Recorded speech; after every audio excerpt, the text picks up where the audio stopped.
শেখ হাসিনার সাথে দেখা করতে ভারতের আসামে আছেন ওবায়দুল কাদের। গুজব নাকি সত্যি, কি বলছে নানা সূত্র। রাশিয়ায় মার্কিন মিসাইল আঘাত হানলে পাল্টা পরমাণু হামলার হুমকি মস্কোর। তৃতীয় বিশ্বযুদ্ধের শঙ্কা কতটা। যুক্তরাষ্ট্রের যুদ্ধবিরতি প্রস্তাবে হিজবুল্লাহ রাজি হলেও নাকচ করে দিয়েছে ইসরায়েল। চলছে হত্যাযজ্ঞ। আসসালামু আলাইকুম, দেখছিলেন বাংলাভিশন ওয়ার্ল্ড নিউজ হেডলাইন। এবারে বিস্তারিত। শেখ হাসিনার সরকারের পতনের আগে প্রায় প্রতিদিন বক্তব্য বিবৃতি দিলেও 5 আগস্টের পর থেকে কোনো খোঁজ নেই আওয়ামী লীগের সাধারণ সম্পাদক ও সাবেক সেতুমন্ত্রী ওবায়দুল কাদেরের। কোথায় আছেন তিনি? সঠিক তথ্য না পাওয়া গেলেও সম্প্রতি গুঞ্জন উঠেছে আছেন ভারতের আসামে, আর সেখান থেকেই শেখ হাসিনার সঙ্গে সাক্ষাৎকারের চেষ্টা চালাচ্ছেন। বিস্তারিত মীর ফজলে রাব্বির ডেস্ক রিপোর্টে। গত 5 আগস্ট গণ আন্দোলনের মুখে পতন হয় শেখ হাসিনা সরকারের। নেতাকর্মীদের কোনো নির্দেশনা না দিয়ে প্রধানমন্ত্রী পদ থেকে পদত্যাগ করে ভারতে পালিয়ে যান তিনি। এরপর তার দলের নেতাকর্মীরা অনেকেই পালিয়ে বিভিন্ন দেশে চলে যান, আবার অনেকেই গা ঢাকা দেন। জুলাই আগস্টের গণহত্যার অন্যতম মাস্টারমাইন্ড ধরা হয় আওয়ামী লীগের সাধারণ সম্পাদক ও সাবেক সেতুমন্ত্রী ওবায়দুল কাদেরকে। সরকার পতনের আগে প্রায় প্রতিদিন বক্তব্য বিবৃতি দিলেও হাসিনা সরকারের পতনের পর থেকে ওবায়দুল কাদের কোথায় তার কোনো হদিস নেই, এমনকি তার দেখা নেই ভার্চুয়াল দুনিয়াতেও। তবে সম্প্রতি গুঞ্জন উঠেছে ওবায়দুল কাদের ভারতের আসামে অবস্থান করছেন এবং সেখান থেকেই শেখ হাসিনার সঙ্গে সাক্ষাতের চেষ্টা চালাচ্ছেন তিনি। বাংলাদেশের বিভিন্ন গণমাধ্যমের বরাতে জানা গেছে অবৈধভাবে সীমান্ত পার হয়ে বর্তমানে ভারতের আসাম রাজ্যের রাজধানী গৌহাটির একটি হোটেলে অবস্থান করছেন সাবেক সেতুমন্ত্রী ওবায়দুল কাদের। ভারতীয় সংবাদ মাধ্যম দ্য প্রিন্টের প্রতিবেদনে জানা গেছে ক্ষমতাচ্যুত প্রধানমন্ত্রী শেখ হাসিনা ভারতের নয়াদিল্লির লোধি গার্ডেন্সের লুটেন্স বাংলো জোনের একটি সুরক্ষিত বাড়িতে বসবাস করছেন। বিশালাকার সেই বাংলোতে সাধারণত ভারতের মন্ত্রী, জ্যেষ্ঠ এমপি ও ঊর্ধ্বতন কর্মকর্তারা থাকেন। ভারত সরকারই তার থাকার জন্য বাড়িটির ব্যবস্থা করে দিয়েছে। গৌহাটি থেকে হাসিনার সঙ্গে যোগাযোগ সহজ হবে বলে কাদের সেখানে থাকার ব্যবস্থা করেছেন। ভারত ও বাংলাদেশের কয়েকজন ব্যবসায়ী সহ সংশ্লিষ্ট একাধিক সূত্র থেকে এ তথ্য জানা গেছে। জানা যায় ওবায়দুল কাদের চলতি মাসের প্রথম সপ্তাহে সিলেট সীমান্ত দিয়ে একটি প্রভাবশালী মহলের সহায়তায় ভারতের মেঘালয় রাজ্যের রাজধানী শিলংয়ে পাড়ি জমান। তিনি সেখানে কয়েকদিন অবস্থান করেন। শিলংয়ে অবস্থানরত সিলেট জেলা আওয়ামী লীগের পলাতক কয়েকজন নেতার সঙ্গে সাক্ষাৎ করেন তিনি।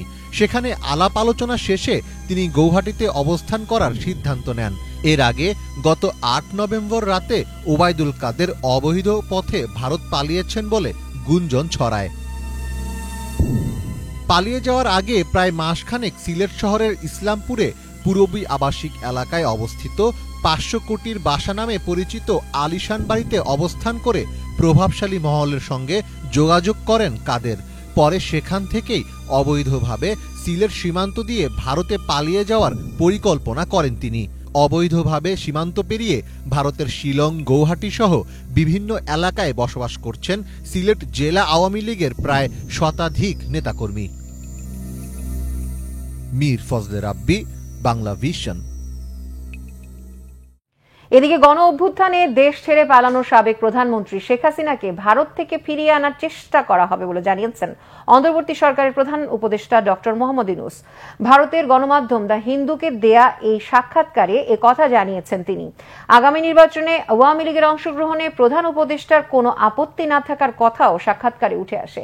সোমবার হিন্দুর অনলাইন সংস্করণে প্রতিবেদনটি প্রকাশিত হয়। এতে ভারতের সঙ্গে সম্পর্ক, দৃষ্টিভঙ্গি ও ভবিষ্যৎ সংস্কার পরিকল্পনা নিয়ে বিস্তারিত জানান ডক্টর ইউনূস। তিনি বলেন, বাংলাদেশে সনাতন ধর্মাবলম্বী অন্যান্য সংখ্যালঘু সম্প্রদায়ের নিরাপত্তা লঙ্ঘন সংক্রান্ত প্রতিবেদনগুলো স্পষ্ট প্রোপাগান্ডা।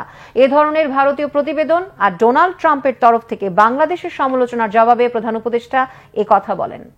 বাংলাদেশের শান্তিপূর্ণ আন্দোলনের সরকারের সহিংস দমনপীড়নকে যুক্তরাষ্ট্র সমর্থন করবে না। সোমবার নিয়মিত প্রেস ব্রিফিংয়ে এমনটি বলেন মার্কিন পররাষ্ট্র দপ্তরের মুখপাত্র ম্যাথিউ মিলার। প্রেস ব্রিফিংয়ে বাংলাদেশের সংখ্যালঘুদের উপর কথিত নির্যাতন, আওয়ামী লীগের সমাবেশে বাধা, বিতর্কিত সাংবাদিকদের আটকের বিষয়ে মিলারকে প্রশ্ন করেন ভারতের এক সাংবাদিক। জবাবে মিলার বলেন, বাংলাদেশ সরকারের সাথে এই বিষয়ে কথা হচ্ছে।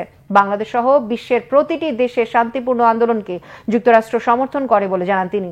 দমনপীড়ন আশা করে না। এছাড়া ভারতীয় ওই সাংবাদিক বাংলাদেশের সংবিধান থেকে ধর্মনিরপেক্ষতা বাদ দেওয়ার উদ্যোগের বিষয়ে প্রশ্ন করলে মিলার বলেন, এ বিষয়ে পরে জানানো হবে।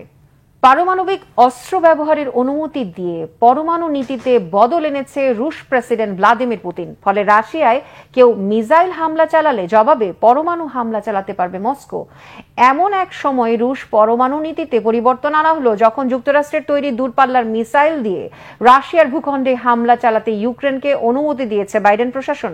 ধারণা করা হচ্ছে মার্কিন প্রেসিডেন্ট জো বাইডেনের ওই অনুমতির জবাব দিতেই নিজেদের পরমাণু নীতিতে পরিবর্তন এনেছে ক্রেমলিন।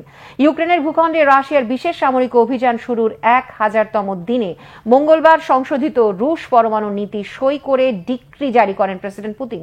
এর ফলে প্রয়োজনে ইউক্রেনে পরমাণু অস্ত্রের হামলা চালাতে রাশিয়ার আর কোনো বাধা থাকল না। ক্ষমতা ছাড়ার আগে যুক্তরাষ্ট্রের ইউক্রেন নীতিতে আকস্মিক এই পরিবর্তনের সমালোচনার মুখে পড়েছেন প্রেসিডেন্ট বাইডেন। একে ওই অঞ্চলে সহিংসতার ভয়াবহ বিস্তার, এমনকি তৃতীয় বিশ্বযুদ্ধের প্রাথমিক পদক্ষেপ হিসেবে দেখছেন কোনো বিশ্লেষক। যুক্তরাষ্ট্রের নয়া পদক্ষেপে ইউক্রেন অভিযানে রাশিয়ার দৃষ্টিভঙ্গি আর পদক্ষেপের উপর কোনো প্রভাব পড়বে না বলে জানিয়েছেন ক্রেমলিন মুখপাত্র দিমিত্রি পেসকভ। শুধু ইউক্রেন নয়, রাশিয়ার বিরুদ্ধে হামলার উস্কানিদাতা পশ্চিমা দেশগুলোয় পারমাণবিক হামলা হুমকি দিয়েছে তিনি। যুক্তরাষ্ট্রের যুদ্ধবিরতি প্রস্তাবে হিজবুল্লাহ রাজি হলেও তোয়াক্কা করছে না ইসরায়েল। হিজবুল্লাহ নির্মূল না হওয়া পর্যন্ত নৃশংস অভিযান অব্যাহত রাখার হুমকি দিয়েছে ইসরায়েলের প্রধানমন্ত্রী বেনিয়ামিন নেতানিয়াহু। পাল্টা হামলা চালিয়ে যাচ্ছে হিজবুল্লাহ। দফায় দফায় রকেট ও ড্রোন হামলায় গুড়িয়ে দিচ্ছে ইসরায়েলের ঘাঁটি। গাজায়ও ইসরায়েলি হত্যাযজ্ঞ চালিয়ে যাচ্ছে নেতানিয়াহু বাহিনী। এই পরিস্থিতিতে মধ্যপ্রাচ্যে দ্রুত যুদ্ধ বন্ধের আহ্বান জানানো হয়েছে G20 শীর্ষ সম্মেলনে। শহীদ আরাফাতের ডেস্ক রিপোর্টে বিস্তারিত। যুক্তরাষ্ট্রের আহ্বানে সাড়া দিয়ে যুদ্ধবিরতি প্রস্তাবে সম্মত লেবাননের হিজবুল্লাহ। তবে চূড়ান্ত সিদ্ধান্তের আগেই লেবাননের রাজধানী বৈরুত সহ বিভিন্ন শহরে ভয়াবহ হামলা চালিয়ে যাচ্ছে ইসরায়েলি বাহিনী। যুদ্ধবিরতি চুক্তি হলেও লেবাননে হিজবুল্লাহ যোদ্ধাদের বিরুদ্ধে অভিযান বন্ধে রাজি নয় তেল আবিব। এমন পরিস্থিতিতে পাল্টা হামলা বাড়িয়েছে ইরান সমর্থিত হিজবুল্লাহ যোদ্ধারাও। রকেট হামলায় উত্তর ইসরায়েলের বেশ কয়েকটি বাড়ি ক্ষতিগ্রস্ত হয়েছে। সফারম শহরে প্রাণ হারিয়েছে এক নারী। ব্যাপক হামলা হয়েছে তেল আবিব লক্ষ্য করেও। গাজায় অব্যাহতভাবে হামলা চালিয়ে যাচ্ছে নেতানিয়াহু বাহিনী। সোমবার কামাল আদওয়ান হাসপাতালের পাশের একটি বাড়িতে ইসরায়েলি হামলায় কমপক্ষে 17 জন নিহত হয়। একই দিন আরও 50 ফিলিস্তিনিকে হত্যা করে নেতানিয়াহু বাহিনী। এ অবস্থায় জাতিসংঘ নিরাপত্তা পরিষদের সদস্যরা গাজায় ত্রাণ সরবরাহ স্বাভাবিক করার আহ্বান জানিয়েছে। শীতের আগে যুদ্ধ বন্ধে কার্যকর পদক্ষেপের তাগিদ তাদের। We need a huge rise. গাজার মানুষের জন্য প্রচুর ত্রাণ প্রয়োজন। এখন পরিস্থিতি আগের চেয়েও খারাপ। এভাবে চলতে থাকলে সামনে আরো খারাপ হবে। শীত চলে আসছে। এটা খুবই দুঃখজনক যে গাজায় ত্রাণ পৌঁছানো যাচ্ছে না। মানুষ দুর্বিষহ দিন পার করছে। And it's getting worse.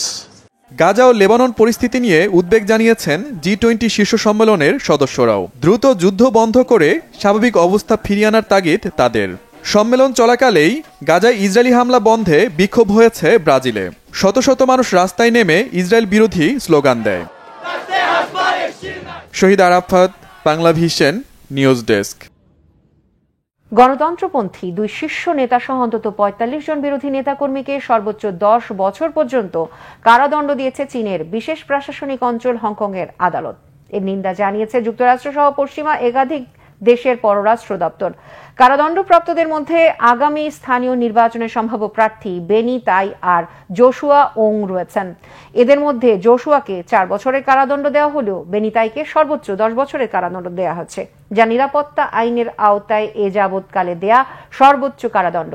2019 সালে চীনের খবরদারির বিরুদ্ধে হংকংয়ের গণতন্ত্রপন্থীদের ব্যাপক বিক্ষোভ আর সহিংসতার জেরে 2020 সালে কঠোর এই আইন চালু করা হয়। 2021 সালে আটককৃতদের মধ্য থেকে 47 জনের রায় দেয়া হয় মঙ্গলবার সকালে। 2 জনকেই খালাস দিয়ে 45 জনকে বিভিন্ন মেয়াদে কারাদণ্ড দেয় আদালত। এই রায়কে রাজনৈতিক উদ্দেশ্য প্রণোদিত বলছে মার্কিন পররাষ্ট্র দপ্তর। কারাদণ্ডপ্রাপ্তদের মধ্যে নিজেদের এক নাগরিক থাকার গভীর উদ্বেগ ও নিন্দা জানিয়েছে অস্ট্রেলিয়া। সমালোচনা নাকচ করে চীনের পররাষ্ট্র দপ্তর বলেছে, সার্বভৌমত্ব আর স্থিতিশীলতার জন্য কঠোর এই আইনের প্রয়োজন আছে। যুক্তরাষ্ট্রের নিউ ইয়র্ক শহরের ম্যানহাটনে ছুরিকাঘাতে 2 জন নিহত ও 1 জন আহত হয়েছে। সন্দেহভাজন হামলাকারীদেরকে আটক করেছে পুলিশ। সোমবার ম্যানহাটনের আলাদা জায়গায় এসব হামলার ঘটনা ঘটে। ছুরিকাঘাতের শিকার দুই ব্যক্তিকে উদ্ধার করে স্থানীয় হাসপাতালে নেওয়া হলে কর্তব্যরত চিকিৎসক তাদের মৃত ঘোষণা করে। ছুরিকাঘাতে আহত হয়েছে এক নারী। নিউ ইয়র্কের জাতিসংঘের প্রধান কার্যালয়ের সামনে তার উপর হামলা হয়। স্থানীয় কর্তৃপক্ষ হতাহতের নাম প্রকাশ করেনি, তবে নিহতদের মধ্যে একজন নির্মাণ শ্রমিক ছিলেন। নিউ ইয়র্ক পুলিশ বলছে 51 বছর বয়সী সন্দেহভাজন হামলাকারী একজন ভবঘুরে। সম্প্রতি এক ফৌজদারি মামলায় তার সাজা হয়েছে। হামলার প্রকৃত কারণ নিশ্চিত করতে পারেনি পুলিশ। প্রাথমিক ধারণা, বিনা প্ররোচনায় এই হামলা হয়েছে। 2034 সালের ফুটবল বিশ্বকাপের আয়োজক দেশ হিসেবে নতুন স্টেডিয়ামের নকশা এবং নির্মাণ পরিকল্পনা প্রকাশ করল সৌদি আরব। এই আয়োজনের মাধ্যমে দেশটি আন্তর্জাতিক ক্রীড়া অঙ্গনে নিজেদের প্রভাব বাড়ানোর পাশাপাশি বিদেশি বিনিয়োগের পথও সুগম করতে চাচ্ছে। ক্রীড়া ইভেন্ট ছাড়াও সম্প্রতি ফ্যাশন শো এবং কনসার্টের মতো ইভেন্টের আয়োজন করে বিশ্ব দরবারে নিজেকে ভিন্ন আবহে হাজির করছে সৌদি আরব। বিস্তারিত ডেস্ক রিপোর্টে। 2034 সালের ফুটবল বিশ্বকাপের আয়োজক দেশ হিসেবে সৌদি আরব প্রকাশ করল তাদের নতুন স্টেডিয়ামের নকশা এবং নির্মাণ পরিকল্পনা। কোনো প্রতিদ্বন্দ্বিতা ছাড়াই প্রথমবারের মতো সৌদি আরব দায়িত্ব পেয়েছে বিশ্বকাপ আয়োজনে। ইতোমধ্যেই দেশটিতে প্রস্তুতি কাজও শুরু হয়ে গেছে।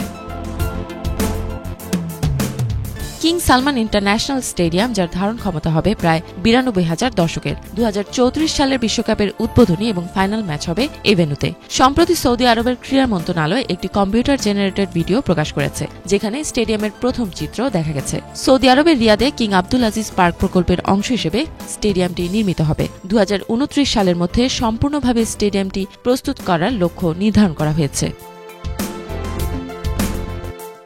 স্টেডিয়ামটি শুধু ফুটবল ম্যাচ আয়োজনের জন্যই নয়, সৌদি আরবের জাতীয় ক্রীড়া দল এবং আন্তর্জাতিক প্রতিযোগিতাগুলোর জন্য বহুমুখী স্পোর্টস ফ্যাসিলিটি হিসেবেও ব্যবহৃত হবে। 2034 সালের বিশ্বকাপ 48টি দল নিয়ে অনুষ্ঠিত হবে। এই বিশ্বকাপ আয়োজনের মাধ্যমে সৌদি আরব আন্তর্জাতিক ক্রীড়াঙ্গনে নিজেদের প্রভাব বাড়ানোর পাশাপাশি বিদেশি বিনিয়োগের পথ সুগম করতে বেশ আগ্রহী।